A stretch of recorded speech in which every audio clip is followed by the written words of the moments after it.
আপনারা দেখছেন news frontline Bangla digital media, সত্য খবর, সঠিক দৃষ্টিকোণ। আজকের আমাদের গর্বের খবর, বাংলার কন্যা রিচা ঘোষ। শিলিগুড়ির এই তরুণী ভারতের ইতিহাস বদলে দিয়েছেন। 2025 সালের মহিলা ক্রিকেট বিশ্বকাপে তাঁর অনবদ্য পারফরম্যান্সে ভারত প্রথমবারের মতো বিশ্বকাপ জয় করেছে। 8 ম্যাচে রিচার সংগ্রহ 235 রান, গড় 39-এরও বেশি, এবং তাঁর ঝড়ো ব্যাটিং ভারতের স্বপ্নকে বাস্তব করেছে।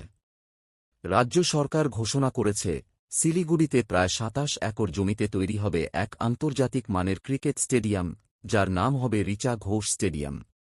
মুখ্যমন্ত্রী মমতা বন্দ্যোপাধ্যায় রিচাকে দিয়েছেন বঙ্গভূষণ পুরস্কার এবং ডিএসপি পদ। পাশাপাশি রাজ্য সরকার তাঁকে নগদ পুরস্কারও প্রদান করেছে। রিচা নিজেই জানিয়েছেন, এখানেই শেষ নয়, তাঁর পরের লক্ষ্য 2026 সালের টি-20 বিশ্বকাপ জয়। শিলিগুড়ি থেকে বিশ্বমঞ্চে রিচা ঘোষ আজ এক নতুন প্রজন্মের অনুপ্রেরণা।